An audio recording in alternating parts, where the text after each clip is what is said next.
If you've ever spent quiet afternoons with an elderly loved one, maybe sitting beside your mother while she naps in her chair, or sharing a soft conversation with an old friend over tea, you may have noticed something unspoken.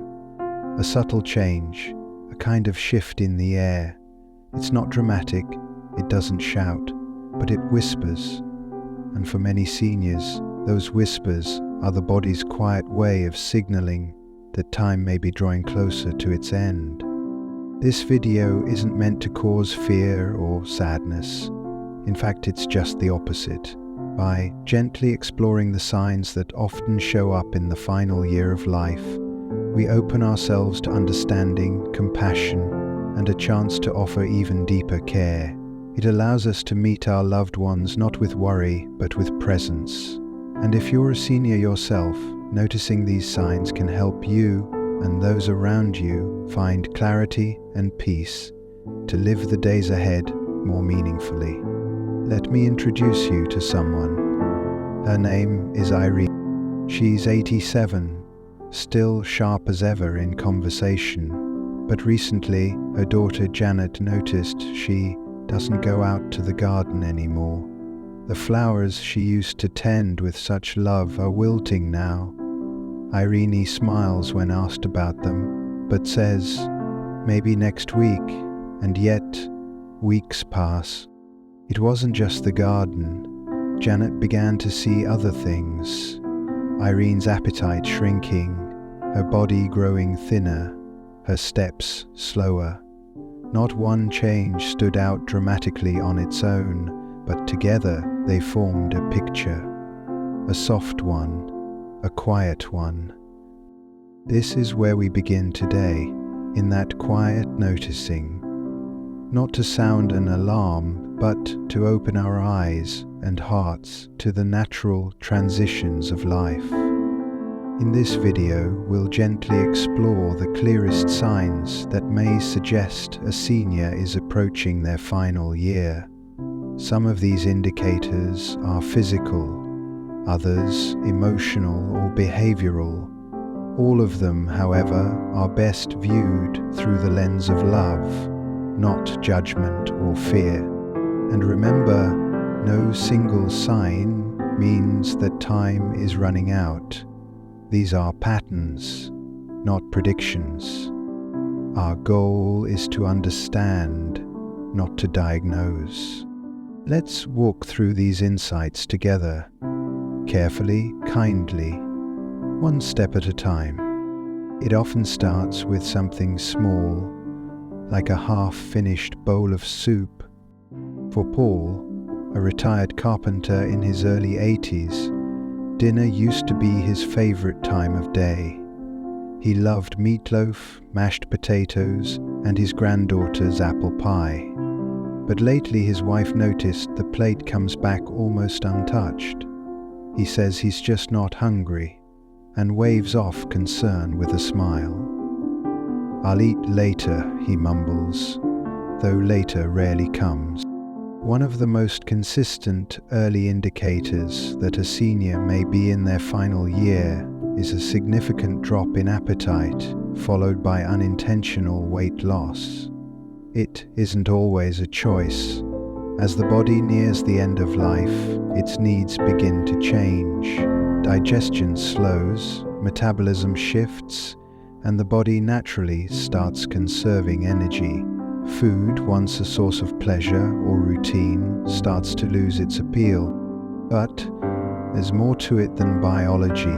Sometimes the lack of appetite is tied to emotional factors, a quiet depression, grief over lost independence, or even a subtle resignation to the rhythm of fading time. And yet this change can be easy to miss. Families often chalk it up to just getting older, especially if the senior is still alert or moving around. But when an elder begins skipping meals regularly, loses interest in their favorite foods, or sheds pounds without trying, especially more than 5% of their body weight in a few months, it's worth paying attention. It's important here to emphasize This doesn't mean the person is about to pass away tomorrow or even next month. It simply signals a transition phase, one that may lead toward the body slowly beginning to let go. Supporting a loved one through this can be delicate. The instinct may be to push food or offer constant snacks, but often what they need more is comfort, not calories. Small portions, familiar foods, and soft encouragement, not pressure, can go a long way. Remember Irene from earlier? Janet tried everything, new recipes, favorite meals, even nutritional shakes. But what finally made a difference wasn't food, it was presence. Sitting together during meals, sharing stories, and laughing softly between bites. That brought back a sense of ease. Even if Irene ate only a few spoonfuls, the warmth around the meal mattered more than what was on the plate. Changes in appetite aren't just about food. They're a conversation between the body and the spirit, and if we listen with care, we begin to understand what our loved ones might yet have words to say. At first, it looks like rest, just a bit more time in bed, a few more afternoon naps, skipping that morning walk because it's chilly, or I'll go tomorrow. But over time, the energy doesn't return. For Alice, a once-spirited 84-year-old who loved morning crossword puzzles and knitting circles at the community centre, things changed slowly. Her daughter Lena began to notice how often Alice would say, "I'm too tired today," even for simple activities she once enjoyed. She stopped answering phone calls from friends. Her favourite knitting projects gathered dust. The spark in her eyes, the eagerness to connect, it all seemed to dim. This gradual withdrawal from daily routines, both physical and social, is another sign that the body and mind may be preparing for deeper rest. It's not just tiredness, it's a form of systemic slowing down. As the body approaches its final stages, it naturally reduces its energy output. Organs may not function as efficiently, muscles weaken, even speech may slow. It's almost as if the entire system is gently powering down. This is often paired with emotional withdrawal. Seniors may reduce social interaction, seem less interested in conversation, or avoid events they used to love. It's not necessarily sadness, it can be a form of quiet preparation, a turning inward. But it can be confusing for loved ones. Is it depression? Is it loneliness? Sometimes, yes. But in other cases, it's part of a natural process, a kind of psychological and spiritual transition that isn't easily explained, but deeply felt. Recognizing this change with empathy is crucial. Rather than urging Alice to get out more or try harder, Lena shifted her approach. She brought the world to her mother's side, a photo album on the couch, soft music from the kitchen, quiet evenings sitting together, even if no words were spoken. It wasn't about doing more, it was about being present. Fatigue at this stage is more than physical tiredness.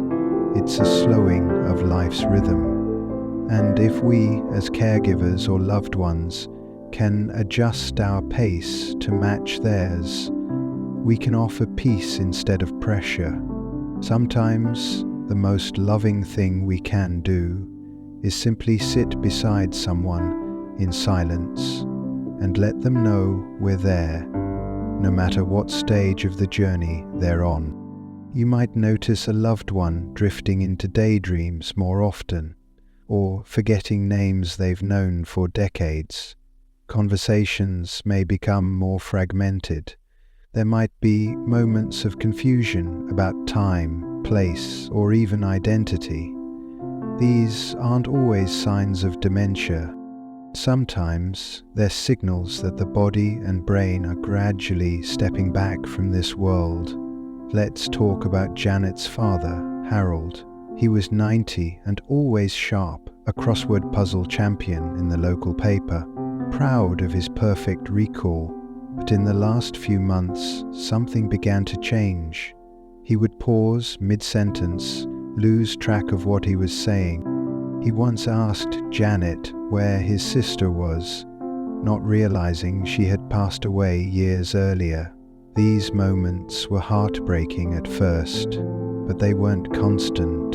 Sometimes he was completely lucid, warm, witty, even philosophical.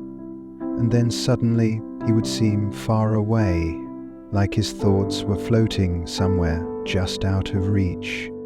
This kind of intermittent confusion, especially when it becomes more frequent, is often referred to by hospice professionals as part of terminal cognitive decline.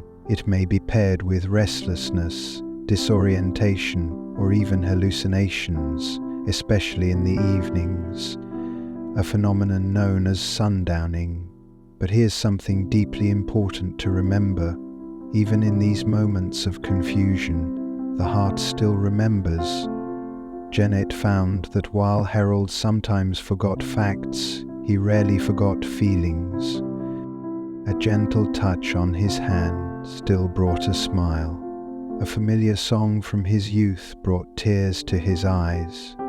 The emotional memory remains strong. It's as though the soul continues to recognize what the mind forgets. For those supporting someone going through this, patience and reassurance are powerful tools. Avoid correcting or arguing when a senior is confused. Instead, meet them where they are. If Harold thought his sister was still alive, Janet would simply ask, "Tell me something you loved about her." That one question often brought comfort to them both. Cognitive shifts can feel frightening, but they're often a natural part of the body winding down. Instead of viewing them as loss, we can see them as a bridge, a gentle loosening of the threads that tie us so tightly to the day-to-day. And in those threads, even as they loosen, love still holds fast. The body has its own quiet language, and near the end of life, it begins to speak more clearly. For Martin, a soft-spoken 89-year-old jazz pianist, his family noticed something had changed in the rhythm of his breath. It wasn't always obvious, but when the room was quiet, you could hear the difference. His breaths were sometimes shallow, sometimes paused longer than usual. His daughter, Elise, described it as a new kind of silence between the breaths. One of the more physical and often overlooked indicators that a senior may be approaching their final year is a noticeable change in how they breathe. This can show up in several ways. Irregular breathing patterns, such as long pauses between breaths, shallower inhalations where the chest barely rises, a sound known as the death rattle, caused by the throat muscles relaxing and secretions building up, though this usually occurs much later. Paired with these breathing changes, you might also observe cooler extremities, particularly the hands and feet, or a shift in skin tone, where the skin may become blotchy or pale, especially on the legs. These changes happen because the body is conserving blood flow for the most vital organs. Martin also began saying things like, "My legs feel heavy," or "I feel like I'm floating." While vague, these kinds of sensations are not uncommon. Many seniors in their final year report a sense of detachment from the physical body, sometimes describing it as feeling light or not quite here. It's essential to know these signs don't always mean that death is imminent. They often come in waves, sometimes months before the final days. But taken together, especially with reduced appetite, fatigue, and mental shifts, they tell us the body is moving into a new phase. Comfort becomes the priority. Soft blankets, gentle massages, warm socks, or even simply holding someone's hand can provide a powerful sense of grounding. Elise, for example, found that lightly rubbing lavender oil on her father's hands in the evening calmed his breath and eased his tension. They didn't need to talk.